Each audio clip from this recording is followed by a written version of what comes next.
Lai iezīmētu RF projektu kvalitatīvai dabas zinātņu apguvei atbilstošas materiālās bāzes nodrošināšanu 63 Rīgas vispār izglītojošās skolās noslēguma posmu, šī gada 6. martā Rīgas 47. vidusskolā notika atklātā stunda.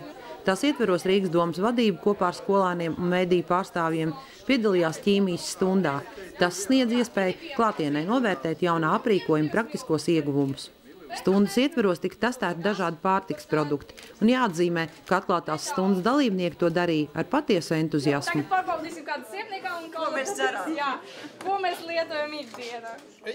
Man nekas. Nekas. Uzliksim. Tā jums taisnība, jā. 7,1, 7,2.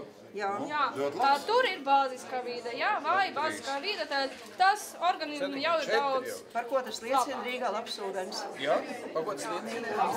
Tas liecina par to, ka ūdens vēl mums ir ļoti tīrs.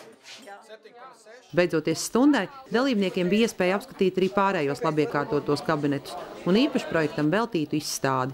Noslēgumā notika preses konference, kuras laikā Rīgas domas pārstāvi klātesošos informēja par projektu norises gaitu un sasniegtajiem rezultātiem. Pateicoties Eiropas naudai, pateicoties darbam, ko jau veic Izglītības departaments, kopumā tātad 4 gadu periods, tas nav tā, ka vienā gadā mēs to visu izdarījām. Bija arī daudz dažādas grūtības, es par tām tagad nerunāšu. Taču kopumā mēs esam gandarīti par to, ka tas rezultāts ir. No savas puses es gribu teikt, ka noteikti mēs turpināsim šo procesu un arī attiecīgi tās skolas, kuras šodien ir palikušas bez šāda tehnoloģijā, uz to var cerēt nākošajā posmā. Gandarījumu par projektu rezultātu pauda arī tā vadītājs Ivars Balamovskis. Protams, ka tās sajūtas ir ļoti patīkams un redzēt jau galvenais tos atvērtos skolēnus, kuri ar ļoti lielu interesi to dara, pieejot jebkurā skolā, jebkurā kabinetā, uzdodot jautājumus skolēnam, kā jūs šodien jūtaties.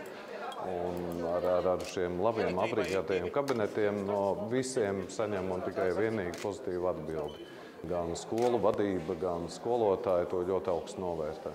Bet es gribu izmantot iespēju un pateikt paldies arī tiešām visām skolu vadībām, skolotājiem, kas ir bijuši šo laika periodu ļoti saprotoši arī tajos brīžos, kad daudz varbūt jautājumi tika risināti tieši mācību procesa laikā, bet, kā atzina arī 47. skolas direktori, visi ir ieguvēji un visi ir ļoti pateicīgi par to, kas šodien ir iedots.